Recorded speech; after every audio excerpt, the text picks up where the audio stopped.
That's what we're talking about in this moment, is we want to tap into our experience and activate our self-awareness so that we can manage ourselves. So TAP stands for take a breath, acknowledge, and proceed.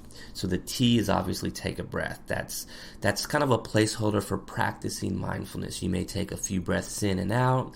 You may ground yourself physically by being aware of the sensations in your feet or in your, in the bottom half of your body if you're sitting down, or in your stomach or chest or something like that. Or you might collect yourself in the moment in a way that feels right. It could be like a mantra that brings you back to the moment, like remember to breathe or be present or something like that, right? The T is the placeholder to activate mindful awareness. The A has two parts. The first part of the acknowledge is acknowledge how you feel in the moment. So I feel anxious, I feel angry, I feel uncomfortable, I feel frustrated.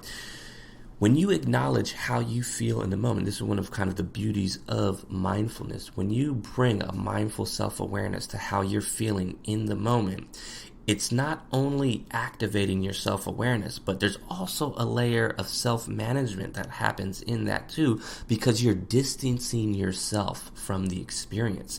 You're disidentifying yourself from the anxiety. You are not the anxiety. You are not the anger. The anger is just something that arises in you. So when you become aware of anger as it is, in your body, in your mind. And again, we'll be going over some techniques for this in the last module. When you do that, you're already distancing yourself from it and disabling some of the aspects of it in terms of it being able to control you and make you react, and so on and so forth. So that's the first part. You acknowledge what's going on inside of you. The second part is a reminder. The second part of the acknowledge is acknowledging the behavior as potentially being a result of trauma, as potentially a way in which the young person is protecting themselves. When I do that, specifically this part right here, this is kind of like a microcosm for activating the whole bottom layer of the pyramid of skillfully engaging traumatic adaptations, because it reminds me that they're potentially protecting themselves and that I should take this less personally.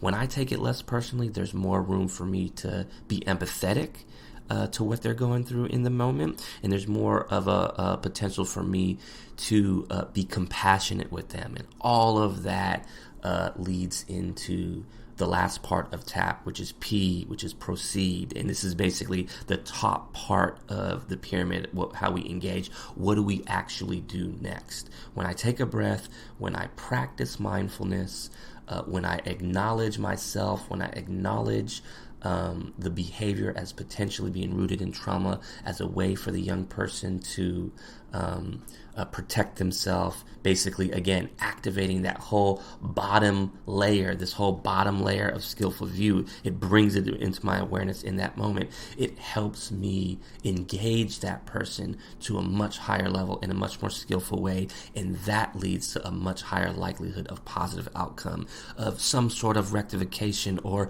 resolve coming as a result of my interaction, for example, with the person who's being highly disruptive, or the person who says, I really don't want to do this, I don't want to practice meditation, or I don't want to do whatever it is you're trying to teach. As we were saying in that last example, my ability to engage them skillfully increases the likelihood that there's a positive outcome. Like, for example, I might talk to them and say, hey, I know you don't really want to do this, and you don't have to do it, but can we come to some understanding where you're at least not being disruptive to the other youth in the class who maybe want to do this, or want to learn these strategies, or want to engage in this curriculum or that curriculum, or whatever.